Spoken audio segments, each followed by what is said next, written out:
Tapi kalau misalkan ada nggak perbedaan ngaji Qur'annya di usia dini dengan yang agak dewasa? Dibedakan nggak? Dibedakan. Kembali kepada metode itu mah langsung kita kenalin langsung perubahan huruf. Dipengaruhi oleh fathah, kasroh, doma, fathaten, kasroten, domaten. Langsung kita kenalin udah itu mah. Jadi lintasnya dari Iqra 1 ke lintas Iqra 4. Langsung kita adain yang namanya ya percepatan gitu kan, dari Iqra 1 ke Iqra 4. Sistemnya kita pakai ya pembelajaran seperti halnya. Nih huruf kan orang pada suka kebingungan tuh. Ini sebenarnya alif atau a? Oke. Kan itu saja alif, ba, ta, sa, jim. Kok ini jadinya ja? Nah, benar. Iya kan? Oh, ternyata kalau jim itu dibaca jim gundul, nggak ada tanda bacanya. Kan tanda baca a itu adalah tanda baca fathah. Terus bisa dibaca ji karena tanda baca kasro. Dia selalu bunyinya i. Makanya coba sekarang huruf hijaiyah diberi tanda kasroh semua. Bang Amar, coba saya tes. Abata. I, B, T, oh, di C, kasroh coba. Ya. I, B, T, C, I. Iya, ya susah. Nah, makanya tuh. Ini masih ya? Saya yang dites jadinya. Iya, terus dikasih tanda baca doma. Ubutusu. Nah, dikasih tanda baca fathaten. An, ban, tan, san, jan, han, kon. Itu buat metode orang dewasa. Benar. Kalau anak kecil, tunjuk, baca, tunjuk. Orang dewasa kayak begitu metode. Iya, benar juga ya. Assalamualaikum warahmatullahi wabarakatuh. Waalaikumsalam warahmatullahi wabarakatuh. Oke, masih di channel yang sama dan masih di gelombang radar yang sama. Anjay. Sahabat Ngobras, kali ini kita sedikit ngobrol santai bersama Kakanda, yaitu Ustadz Sulaiman. Assalamualaikum Ustadz. Waalaikumsalam. Dan abang kita yang seperti Liminho, yaitu Bang Sapei. Assalamualaikum Bang Sapei. Masya Allah. Ini ngantuk apa emang bawaan dari sono nih sebenarnya nih? Dua-duanya. Oh, dua-duanya ngantuk sama bawaan dari pabrik ya. Oke. Allah. Mungkin sebelum kita panjang lebar bisa silakan diseruput dulu kopinya Ustadz Sulaiman. Biar kopi dong teman-teman. Waduh, tamu kita jauh ini. Dari negeri Cina ini, Masya Allah. Luar biasa. Oke, Ustadz, tinggal di daerah mana Ustadz? Saya tinggal di perkampungan. Oh, perkampungan. Pergunungan tidak? Tapi ya ada yang bilang sih katanya ya perumahan mewah gitu. Rumah mepet sawah. Masuk. Oke. Iya. Alamat tinggal di Kampung Gagak Kecil, Desa Polsari. Ya, Kecamatan Sepatan Timur ya, masih di wilayah Indonesia. Masih Indonesia ya. KRI Hargamati. Untuk Bang Sapei tinggal di daerah mana Bang Sapei? Saya tinggal di daerah Kedaung, Kampung Pulau Indah ataupun Pulau Nyamuk. Oke. Ada keturunan Chinese tidak? Ada. Oh, ada. Dari kakek kulit saya. Oh, pantas matanya ya. Sipil-sipil. Beda sama kita. Kalau kita mau mata-mata bola jengkol nggak sih? Iya, tapi kalau kata orang-orang Betawi itu kalau kubil itu kubil bangor. Tapi ini enggak kan yang Bang enggak ya? Alhamdulillah. Enggak ya, alhamdulillah ya. Oke. Ustadz, sebelum kita panjang lebar, saya pengen tahu sedikit nih tentang biografi tentang Ustadz Sulaiman nih. Ustadz pernah menempuh pendidikan itu di mana aja sih, Kak? Gitu. Masya Allah. Siapa tahu ya kan kita bisa nitipin anak mengikuti jejak Ustadz juga kalau ada ke tempatnya. Iya. Baik sahabat Ngobras ya. Benar. Ya Allah. Sebetulnya pendidikan yang saya tempuh nggak jauh-jauh. Ya di mana saya lahir, ya tempat belajar pertama adalah ya kedua orang tua kita. Kemudian dia dilanjutkan di sekolah MI Janatul Amal di sini tuh yang di dekat masjid itu kan. Iya. Terus belajar ngaji kita sama sosok yang sekarang jadi mertua saya tuh. Oke. Jadi pertama kali kita belajar Iqra sampai kurang lebih ya bisa teturutan gitu atau juz amma ya sama mertua ayahanda Ustaz Yakub. Oke, dari guru merambat ke mertua. Jago juga ya. Iya. Kalau kita pikir-pikir jago juga ya Bang Pei ya. Luar biasa. Bisa ya. Iya. Terus kemudian ya selesai dari MI, ya kan. Setelah dari MI itu adalah tingkatan sekolah dasar saya. Saya ngelanjutin lagi tuh sekolah di Al Hasaniyah. Daerah seberang Daerah ya. seberang. Kebetulan Teluk nenek Naga ya? saya, Teluk Naga, Kecamatan Teluk Naga. Kebetulan nenek saya itu atau ibu saya itu asli dari sana, dari Rawalini. Oke. Ya awalnya sih kata orang tua mau dipesantrenin. Ya alhamdulillah kurang lebih 6 bulan, 1 semester ikut pesantren di situ di Abah Haji Arim. Kemudian yang 6 bulannya lagi 1 semester lagi suruh tinggal di rumah nenek akhirnya. Kok bisa? Karena engkong banyak piaraannya kambing, makanya tuh kakek saya almarhum Haji Ma'at bin Ri'i juragan kambing. Jadi karena kambingnya banyak, kekurangan personil ya kan, akhirnya saya ditarik ke situ. Rekrut. Akhirnya ya pada saat itu juga ya niat belajar kita kan jadi nggak fokus kan. Akhirnya dapat 1 tahun di Rawalini di Al Hasaniyah. Ya udah kita akhirnya pengen pindah sekolah. Balilah kita akhirnya ke kampung lagi nih, kecil lagi. Nah, seprak itu, ini seprak dia nih, ciri iya khas kan? nih. Akhirnya kan kita ngaji udah nggak jelas, Bang Amar. Benar. Iya kan? Benar. Kita ngaji udah nggak jelas akhirnya tuh. Pada saat kelas 2 MTS, ya kan kita udah pindah. Nah, kita pindah tuh ke Al Istiqomah. Daerah apa itu? Pisangan Pangsor situ, yang pinggir kali itu di situ. Berapa lama? Ya sampai lulus di situ. Berarti kelas 2 MTS sampai kelas 3 MTS 2 tahun berarti di situ. Dan ngaji akhirnya ngubeng ke sana ke sini aja udah kayak layangan putus. Kayak layangan dah. Tapi memang kemauan kita buat ngaji itu masih tinggi ke sana ke sini. Ya karena kecewa katanya dijanjiin mau pesantren sama orang tua, ternyata kita suruh ngangon kambing di rumah kakek kita. Iya. Kemudian akhirnya lulus di tahun 2000 dari sekolah MTS Al Istiqomah, ngelanjutin lagi sekolah ke Al Husna Tangerang. Nah, ketemulah nih dengan ini. Ini adik kelas dia nih, adik kelas saya sama Bang PI. Oh, ada ya? Ada dia. Jangan ngeloncong. Jangan. Nah, dari tahun 2000 sampai tahun 2003, nah kita ya ngelanjutin sekolah di SMA Al Husna, dan ternyata SMA tersebut ya SMA rasa aliyah karena memang pelajarannya itu ya berbasis pelajaran aliyah, ada Quran, hadis, akidah, akhlak, fikih, semuanya terpisah, bahasa Arab semua terpisah. Sampai pada saat itu, nah ini dia yang paling memperhatikan Bang Amar. Gongsnya nih di sini nih.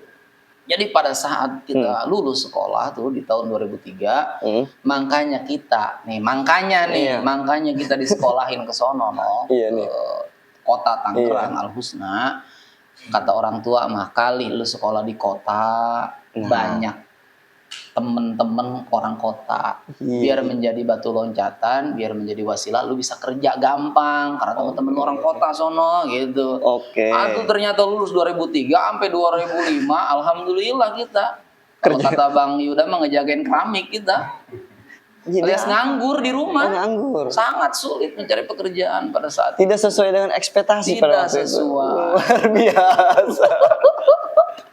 Tapi kita masih belajar ke sana ke sini. Di antaranya ya akhirnya kita ikut-ikut jadi santri kalong gitu kan. Ikut pasaran-pasaran, di antaranya ngikutin pasaran pesantren Quran di Tanjakan, di Ustadz Mahfuz. Itu khusus Quran? Iya, khusus Quran, pesantren Qiraat. Terus kemudian juga kita dekat sama Kiai Badrul Khotim. Ya kita ikut-ikut terus gitu sambil moles-moles bacaan-bacaan kita. Memang di mana ada kemauan di situ ada jalan. Betul. Semangat belajar yang tinggi, keadaan yang tidak mendukung, tapi Allah tunjukkan jalan, kita bisa kenal kesini bisa ngikutin ini gitu. Benar. Kemudian berlanjut dari tahun 2000 berapa tuh tadi? 2004, 2005 enggak ada cerita dah itu mah dah. Ya ceritanya belangsak. Iya, Iya kan ceritanya belangsak ke sana ke sini. Lanjut akhirnya di tahun 2005 akhir mau ke 2006, nah kita akhirnya ditawarin nikah Jakarta. Ke Jakarta. Pada saat itu modal dari mana Bang Amar? Ya kan siapa tahu kan nekat bisa kan. Modal dari mana gitu. Karena kan kalau kan ada pepatah mengatakan kalau satu ya rezekinya satu kali, kalau dua jadi dua kan begitu. Benar. Ini kayaknya arahnya suruh buka cabang ini kayaknya ya. Kita mengatakan Bang Pei ya.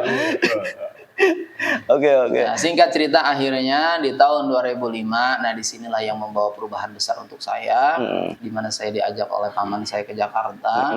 Ya tinggal di satu masjid di komplek TNI pada saat itu menjadi takmir.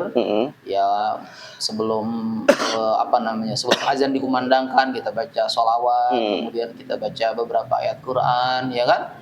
Terus kemudian tuh pada saat itu Bang Amar bacaan Quran saya masih belum sesuai. Oke. Jadi kalau baca Quran mah kalau kata orang kita mah selincah-lincahnya kita makan ikan pasti pernah ketulangan. Betul. Selihai-lihainya bajing loncat pasti ada jatuhnya. Jatuhnya. Jadi ternyata bacaan Quran saya itu ya walaupun kedengaran katanya udah enak masih ada salahnya karena ada tawalud, ada tanafus, ada takholus. Nah itu kayak gitu. Akhirnya saya ditegur langsung sama guru saya tuh di Jakarta. Bacaan Qurannya masih belum pas gitu. Akhirnya ya terus dah tuh kita soroban, terus berlatih dari tahun 2005, terus kemudian kita lanjutin sampai kuliah. Ya kita menempuh perkuliahan di Al Mukhlisin Cisaeng Bogor, terus sampai kita lulus di tahun 2009 akhir dan di bulan Desember kita menikah. Kayak gitu Bang Amar. Dan setelah menikah istiqomah di rumah. Ya karena untuk mengajar. Karena iseng. Kita tinggal di rumah mertua. Iya. Mertua itu notabene kan dulu guru ngaji kita tuh. Iya. Ya kita nonton TV di kamar nggak ada. Pengen tahu dilemparin asbak. Masa kita mau main abis maghrib kan kayaknya nggak ini. Iseng-iseng kita kan. Iseng-iseng lah gitu kan. Bantu-bantu. Oke, bantu-bantu mertua tuh iya, awalnya tuh. Begitu kira-kira. Lama-lama akhirnya sekarang. Nah akhirnya dari situ ini temen kita sekolah. Akhirnya sekarang jadi wali santri ini. Oh berarti dari awal bantu-bantu mertua mengajar ngaji santri, memberanikan diri untuk membuka pengajian, mengajarkan minimal tetangga-tetangga saudara-saudara ya kan. Dan sampai saat ini berarti Ustadz mengajar. Dan ini adalah salah satu wali murid. Oke, tapi gini, ngajarin Quran kan kalau paham saya ya, itu kan nggak mudah Ustadz. Apalagi ada anak masih di balita lah, masih kecil lah gitu ya. Kan ada pasti kan butuh teknik kesabaran yang luar biasa. Ada nggak sih keluh kesahnya dalam mengajar Quran itu? Nggak ada. Senang aja. Senang aja. Luar biasa loh itu. Apabila Anda mau awet muda, usahakan selalu gembira. Jadi kita ngajar itu di bawah happy Bang Ahmad. Kalau kita ngajar anak-anak apalagi yang usianya di bawah 5 tahun, ya kan? Iya benar. Targetnya apa sih kita? Benar. Targetnya yang pertama adalah anak itu berani untuk menghadap kita, berani nunjuk bacaan-bacaan, udah cukup. Target bisa makan ya nggak mungkin, nanti beberapa pertemuan berikutnya baru dia bisa. Dan saya alhamdulillah selama saya mengajar, akhirnya saya menemukan metode pengajaran. Metode pengajaran. Karena diterapin lah ke anak dan saya, dan mungkin ini Bang Sampai juga tahu. Ya kurang lebih yang ngajar di sini ada 100 anak dan itu saya ngajar sendiri. Iya, luar biasa loh, sabar banget loh. Ya, alhamdulillah. Karena kan kita lihat anak kecil kan sendiri ada yang lari ke sana, lari ke sini. Belum ngajinya suruh ngaji, dia mainin kuku. Nah, ada memang. Saya ingat kemarin ada guru saya nyurah itu. Ya, setidaknya saya kemarin ngaji saya itu dapat namanya lagi ngaji mainin kuku. Jadi begini nih Bang Ahmad, sedikit kita berbagi. Mudah-mudahan sahabat Ngobras juga nanti barangkali ya yang punya anak didik atau buat metode buat ngajarin anak sendiri di rumah juga bisa. Jadi sebenarnya ya kita ketika memberikan pendekatan dalam mengenal huruf itu caranya mudah, gampang. Contoh kan di Iqra 1 tuh itu kan ada judul tuh. Judulnya itu adalah huruf yang paling besar di atas. Oke, benar. Misalkan huruf ba. Kan judulnya ada di atas ba. Ya kita fokusin aja Bang Amar. Contoh begini. Cari huruf ba, tunjuk, baca. Tunjuk, baca. Perintahnya itu. Ya biasalah kita awalin dengan ta'uz, dengan basmalah. Sisanya cuman itu. Teka-teki, tunjuk, baca. Dia tunjuk. Nunjuk doang salah. Kita suruh sebut apa itu, dia bilang ba, ntar cari lagi ba, yang ditunjuk semuanya huruf ba. Secara tidak langsung dia sudah mengingat letak-letak huruf ba adanya di mana saja. Baru kita lanjutin, dah sekarang baca a, ba, a, ba, a.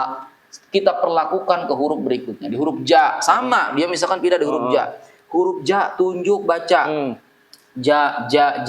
Materi yang kemarin tetap ke bawah di materi huruf ja. Terus di akhir tuh a, ba, ta, sa, ja.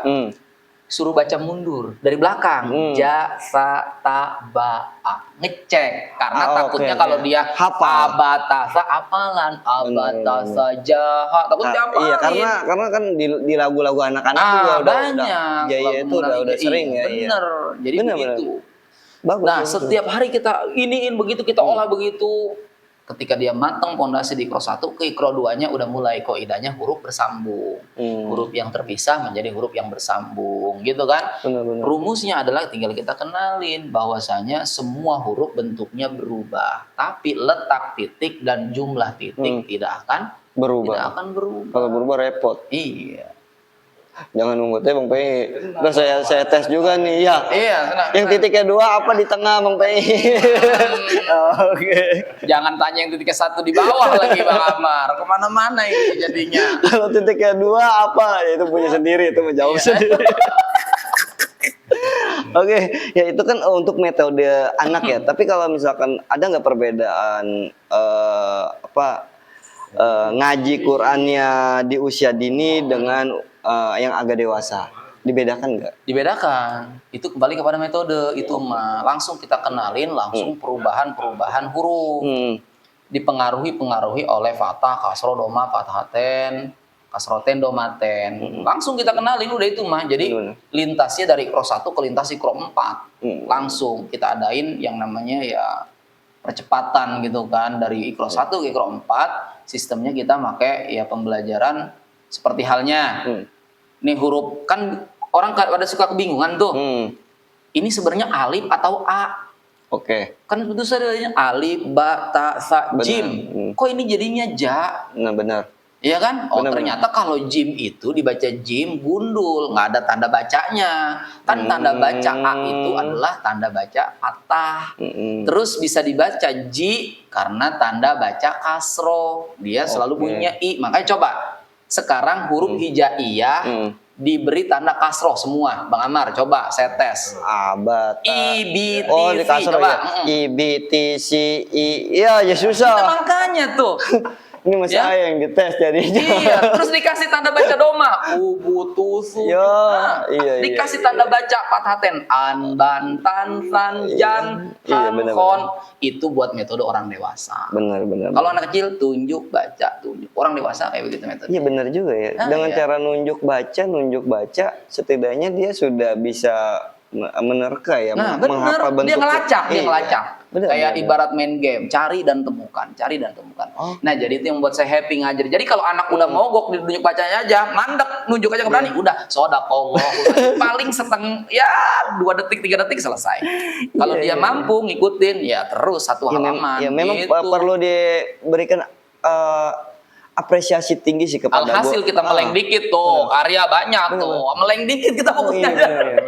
Iya, tapi memang untuk guru ngaji itu sangat perlu sih buat saya untuk diapresiasi lebih tinggi karena kalau orang ngajar kitab ya, mungkin orang itu sudah enak lah, sudah dewasa, tapi memang untuk mengajar Iqra apalagi Quran di usia dini itu bukan cuma metode yang diperlukan, tapi tingkat kesabaran harus benar-benar luar biasa, Ustaz. Iya, betul.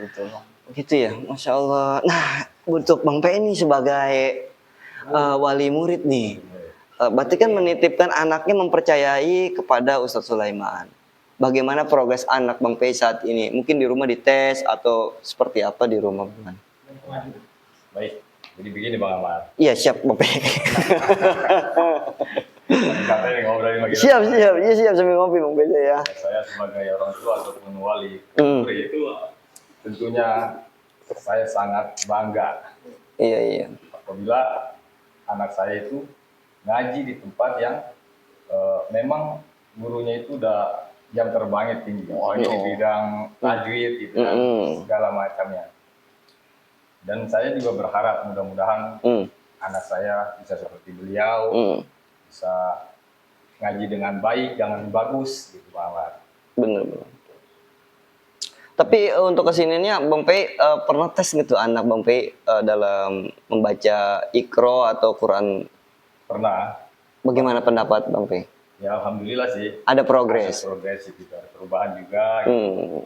Gitu, karena Cuman masih leng-leng jatuh. masih Iya, Tetap iya, itulah benar. beda anak ketika dites sama guru yang udah terbiasa, dites lagi sama yang lain biasanya butuh penyesuaian lagi. Oke, karena Gitu. pasti metodenya juga berbeda. Dia Iya. kaget-kaget ya.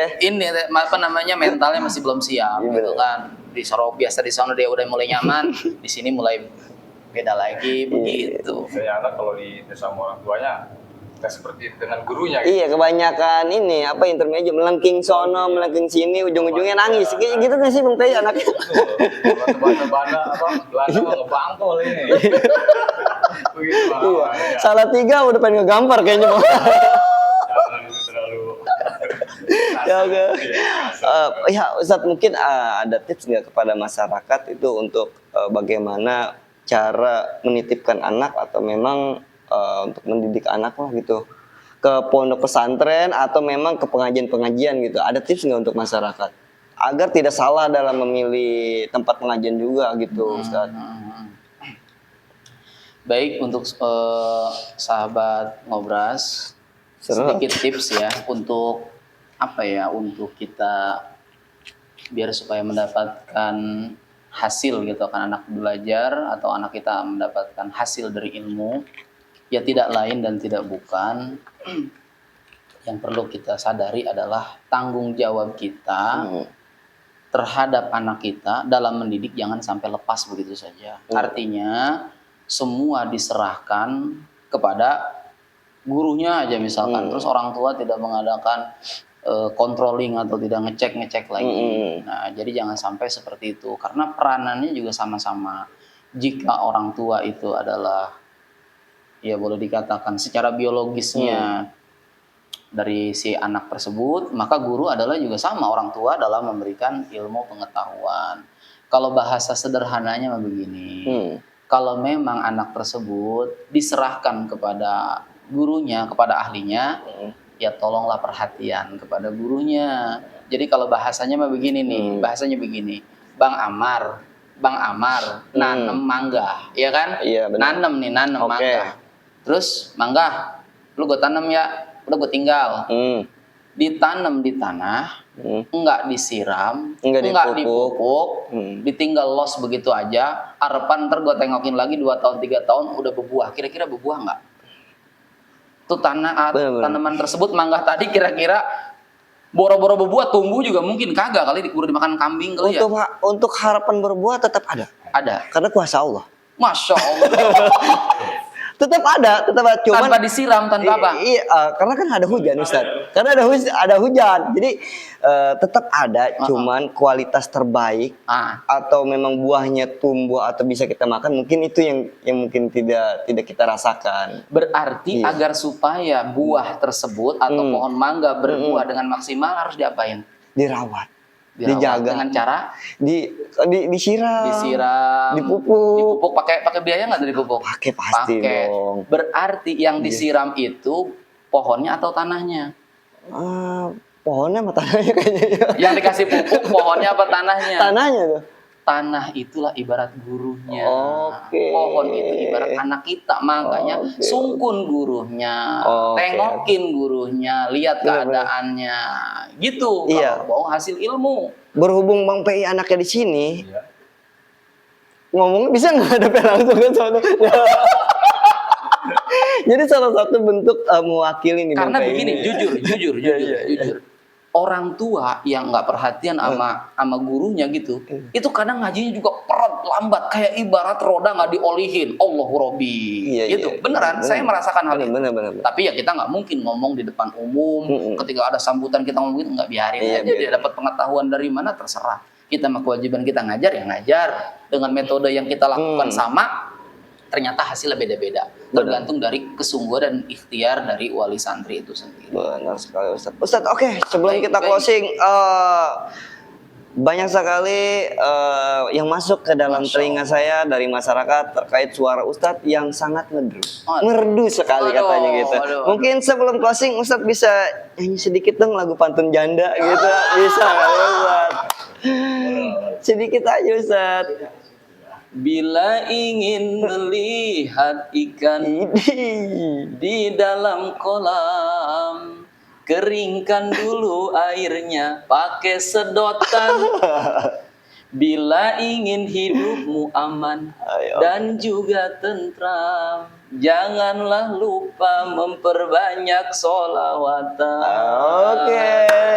Terima kasih banyak Baik, Ustaz baik, Sulaiman. Terima kasih Bang Pei sudah meluangkan waktunya untuk hadir bersama saya di acara Ngobras. Oke, buat teman-teman semuanya yang menyaksikan video ini, terima kasih banyak dan jangan lupa terus support channel ini dengan cara klik tombol subscribe, like dan komen. Terima kasih banyak. Wassalamualaikum warahmatullahi wabarakatuh. Waalaikumsalam warahmatullahi wabarakatuh.